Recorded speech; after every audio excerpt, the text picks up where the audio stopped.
కామాఖ్య కామాఖ్య శక్తిపీఠం. అస్సాంలో గౌహతిలో ఉన్న కామాఖ్య అమ్మవారి టెంపుల్. కామాఖ్య వెళ్ళడానికి రైళ్ల ద్వారా, బస్సు ప్రయాణం ద్వారా కామాఖ్యకు మనం చేరుకోవచ్చు. మేము కుంభమేళా నుంచి కామాఖ్యకు నిన్న ప్రొద్దున బయలుదేరితే ఈరోజు సాయంత్రానికి మేము చేరుకున్నాం. ఈరోజు సాయంత్రానికంటే మధ్యలో 4 గంటలు ట్రైన్ లేట్ అన్నమాట. సో హడావిడిగా మేము స్నాన కార్యక్రమాలు అవన్నీ ముగించుకుని రూమ్ తీసుకుని పొద్దున్నే టోకెన్ అంటే యోని అంతరాలయ దర్శనం అనేది కొంతమందికి మాత్రమే ఇవ్వడం అనేది జరుగుతుంది. టోకెన్ రూపంలో ఎవరైతే టోకెన్స్ లైన్లో నిలబడి ముందుగా తీసుకుంటారో వాళ్ళకి మాత్రమే, అంటే ఒక 1000-2000 మందికి మాత్రమే అంతరాలయ దర్శనం, యోనిపీఠ దర్శనం అనేది ఇవ్వడం అనేది జరుగుతుంది. సో మేము హడావిడిగా స్నానం చేసి కొంచెంసేపు రెస్ట్ తీసుకుని పొద్దున్నే 3 ఎర్లీ మార్నింగ్ 3 వెళ్ళి లైన్లో నిలబడ్డాం. సో టికెట్స్ అయితే మాకు దొరికినాయి, దేవుడి దయ వల్ల టికెట్స్ తీసుకుని లైన్లో నిలబడ్డాం అన్నమాట. చూడండి, మనం ఇప్పుడు కనిపించేదే కామాఖ్య దేవి టెంపుల్. పక్కనే ఇక్కడ ఈ గణపతి విగ్రహం చూసారా, ఫేమస్ గణపతి కింద అందరూ రూపాయి బిళ్ళలు అతికిస్తున్నారండి. ఎందుకు అతికిస్తున్నారు ఏంటో నాకు కరెక్ట్గా తెలియదు కానీ నాకు ఇది గర్భగుడికి ఆనుకుని ఉంటుందన్నమాట. ఇదే గర్భగుడి. చూడండి, ఇటు పక్కకి వెళ్తే మనం ఇందాక చూసిన గణపతి అటు పక్కన. దర్శనం చేసుకుని మేము బయటకు వచ్చాం. లోపల అంతరాలయ దర్శనం అంటే లోపల విగ్రహాలు ఏమీ ఉండవు. జస్ట్ మనం లోపలికి అమ్మవారు గర్భగుడి లోపలికి వెళ్ళాలంటే కొంచెం దిగాలన్నమాట. కొంచెం లోపలికి పాతాళంలో ఉన్నట్టుంటారన్నమాట. సో వెళ్ళంగానే మనకు విగ్రహాలు ఏమి ఉండవు. విశ్వయోని అన్నమాట. విశ్వయోని దర్శనం అంటే అమ్మవారి పైన కూడా ఒక చీర కప్పేసి ఉంటారు. ఆ యోనిపీఠం పైన కూడా చీర కప్పేసి ఉంటారు. అక్కడి నుంచి కొన్ని జలం అనేది ఉబ్బికొస్తుంది అన్నమాట. ఆ జలాన్ని అందరి మీద జల్లుతారు. ఇంకా మనం స్పర్శ కూడా చేసుకునే అవకాశం ఉంటుంది. సో అక్కడి నుంచి కొంతమంది తెలియని విషయం ఏంటంటే అమ్మవారి యోనిపీఠాన్ని దర్శనం చేసుకున్న తర్వాత వెనక భాగాన నీల సరస్వతి అన్న లక్ష్మీ అమ్మవారి పీఠాలు కూడా ఉన్నాయి. చాలామంది తెలియని విషయం అది. దర్శనం పక్కనే ఉంటుంది అన్నమాట, లోపలే అంతరాలయంలోనే ఉంటాయి. అది కూడా దర్శనం చేసుకుంటారు అందరూ, కాకపోతే తెలియదు వాళ్ళకి. అంటే 3 ఉంటారని అర్థం. త్రిమూర్తి స్వరూపిణి అమ్మవారు. సో ఈ నగరం గురించి, ఈ దేవాలయం గురించి ఎన్నో వీడియోస్లో మీరు చూసే ఉంటారు. సో మా యొక్క ప్రయత్నం ఏంటంటే అంతరాలయంలో వీడియో అలా లేదు, కానీ మా వాళ్ళు తీశారు కష్టపడి. కానీ అది చూపించడం ఇష్టం లేదండి, అలా తీయకూడదు. ఏదో మా వాళ్ళు తెలియక తీశారు కాబట్టి మీకైతే చూపించదలుచుకోవట్లేదు. తీయడం అయితే జరిగింది కానీ చూపించదలుచుకోలేదు, అది డిలీట్ చేసేసాను. అలా అది మంచి పద్ధతి కాదు కాబట్టి మీరు డైరెక్ట్గా వచ్చి అమ్మవారిని దర్శనం చేసుకోండి. ఎందుకంటే ఆ టైం దాటిపోయింది. మార్నింగ్ అయితే కనుక ఆ టికెట్స్ తీసుకోకపోతే కనుక, టికెట్స్ తీసుకున్న తర్వాత 2 hours 3 hours ఉంటుందండి అంతరాలయ దర్శనం. తర్వాత క్లోజ్ చేసేస్తారు. తర్వాత మామూలు అమ్మవారు ఉత్సవ విగ్రహం ఏదైతే ఉంటుందో అమ్మవారు ఎదురుగా దర్శనం చేసుకునే ఛాన్సే. ఇంకా తర్వాత అమ్మవారి యోనిపీఠం నుంచి వచ్చిన నీళ్ళు ఉంటే చూసారా, అది ఈ కుండం అక్కడ చూడండి. దర్శనం చేసుకుని వచ్చేసిన తర్వాత ఇటు పక్కకి వెళ్ళంగానే మా ఇక్కడ ఈ కుండాలు ఉంటాయి అన్నమాట. ఈ కుండాలో స్నానం చేసి కూడా వెళ్తారు దర్శనానికి. ఏదో వచ్చిన కొంతమంది స్నానం చేస్తూ ఉంటారు. అటు పక్కన చూసారంటే కొంతమంది స్నానం చేస్తున్నారు. మనం వీడియోస్ చేస్తే బాగుంది కాబట్టి ఈ సైడ్కి పెట్టాను నేను. ఇక్కడ ఈ పక్కన కుండలోనేమో రకరకాల చేపలు పెంచుతారు. ఈ చేపలను ఎవరు టచ్ చేయడానికి లేదు, అసలు దీంట్లో దిగడానికి ఒప్పుకోవట్లేదు. చూసారు కదా, ఆ కలర్ ఫిష్లు ఉన్నాయి దీంట్లో. వీటికి ఏ హాని కనిపించదు. దీనికి ఒక చరిత్ర ఉంది. ఆ చరిత్ర అనేది కరెక్ట్గా నాకు తెలియదు కానీ ఆయన స్టోరీ ఉందని చెప్తున్నాడు ఏదో.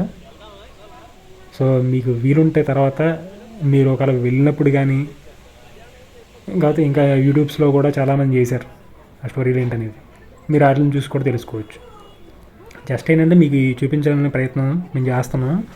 ఇంకోటి ఏంటంటే అమ్మవారిని దర్శనం చేసుకొచ్చిన తర్వాత చుట్టూ శక్తిపీఠాలని ఉన్నాయి, దశమహావిద్య టెంపుల్స్ కూడా ఉన్నాయి, మీరు అవి కూడా దర్శనం చేసుకోవచ్చు. సో నేను అది వేరే వీడియో చేసే ప్రయత్నం చేస్తాను. తర్వాత మేము అక్కడ హోమం కూడా చేసుకున్నామండి. ఇది నవగ్రహ హోమం కూడా చేసాము మా గురువు గారు కలిసి.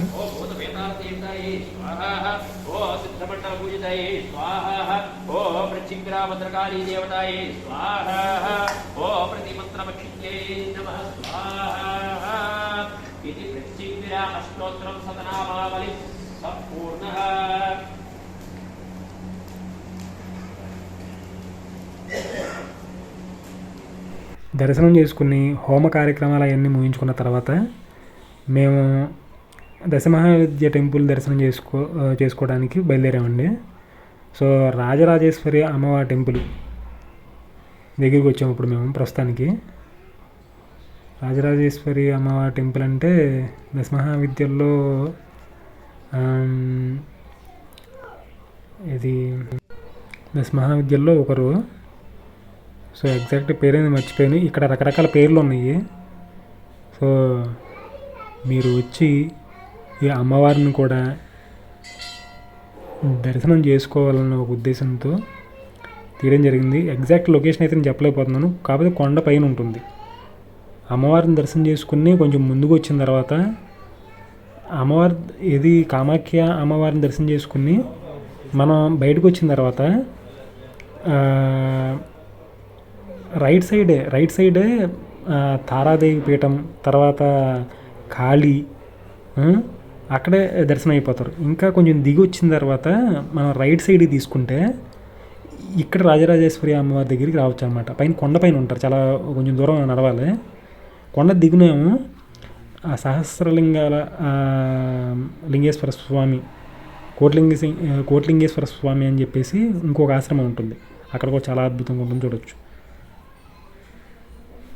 ఇంకా ఇక్కడికి వచ్చేసి ఇంకా పూర్తిగా కింద దిగేసిన తర్వాత రైట్ సైడ్లో అమ్మవారి కామాఖ్య అమ్మవారి టెంపుల్ దర్శనం చేసుకున్న తర్వాత కొంచెం కిందకు వచ్చేసి రైట్ సైడ్ తిరిగి కొంచెం దూరం వెళ్ళంగానే ఇక్కడ షోడశి అమ్మవారి టెంపుల్, ఇది వచ్చేసి షోడశి అమ్మవారి టెంపుల్ అండి. షోడశి కాదు, భైరవి, త్రిపుర భైరవి అమ్మవారి టెంపుల్. పక్కనేమో ఇంకో దశమహావిద్య టెంపుల్. సో మేము ఆ రెండు దర్శనం చేసుకుని కొంచెం ముందుకు వచ్చి సైడ్ నుంచి మెట్ల ద్వారా పై ఎక్కితే ఇక్కడ వచ్చేసి దోమావతి అమ్మవారి టెంపుల్ కనిపించేది ఆ పైన.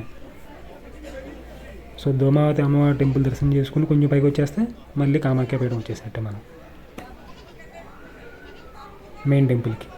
సో ఇవన్నీ దర్శనం చేసుకుని కుదిరినంతవరకు చూపించాము. సో అవన్నీ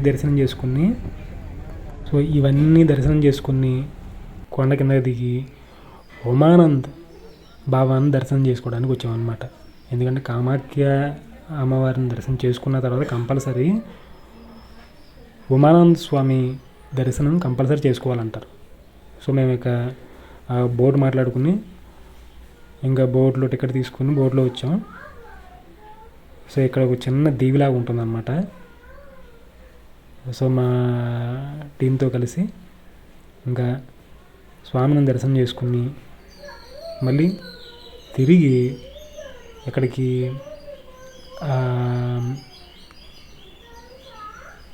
మేము ఉగ్రతార అమ్మవారి టెంపుల్కి వచ్చాం. మేము ఇక్కడ అమ్మవారి బొడ్డు పడిన చూడంట, చూడండి ఇక్కడ అమ్మవారి బొడ్డు పడిన చూడంట ఉగ్రతారగా చెప్తారు. అక్కడి నుంచి మేము ఇక్కడ నవగ్రహ టెంపుల్కి వచ్చాం. చూడండి నవగ్రహ టెంపుల్, నవగ్రహాలు ఉంటాయి, వాటికి సంబంధించిన నవగ్రహ శివలింగాలు, ఇంకా వాటికి సంబంధించిన క్లాత్స్ చుట్టారు. చూడండి ఏ గ్రహానికి ఏ కలర్ క్లాత్స్ చుట్టారో సరిగ్గా ఇక్కడ మీరు గమనించుకోవచ్చు. ఇంకో ఇక్కడ ఫస్ట్ మనం చూసేది శుక్రగ్రహం, ఇక్కడ నుంచి లెఫ్ట్కి వెళ్తే చంద్రగ్రహం, అక్కడి నుంచి కుజగ్రహం, అలా చుట్టూ ఉంటాయి గ్రహాలు, మధ్యలో సూర్యగ్రహం ఉంటుందన్నమాట. ఇక్కడి నుంచి ఈ నవగ్రహ టెంపుల్ దర్శనం చేసుకున్న ఇక్కడి నుంచి మేము ఇంకా చాలా వీడియోస్ చేసామండి, కానీ సరిగ్గా రాక ఈ హడావిడిలో ఈ రష్లో సరిగ్గా రాక మేము అవి డిలీట్ చేసాం. ఉన్న వీడియోస్తోనే మేము ఎడిట్ చేసి పెట్టడం అనేది జరిగింది. దయచేసి వీడియోస్ లైక్ చేసి ఇంకా మా ఛానల్ సబ్స్క్రైబ్ చేసి మమ్మల్ని ఎంకరేజ్ చేయవలసింది కోరుతున్నాం. ఈ అంతరాలయం లోపలండి, లోపల బయటకు వస్తాం.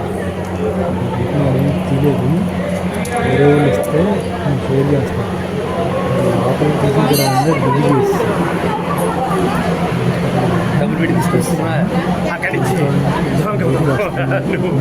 ఎవడైనా డబ్బులు తీసుకెళ్తాడు, ఇస్తాడు. నువ్వు తీసుకొచ్చావా? ఉంది కదా తగిలి తీసుకొచ్చావా? ఇగో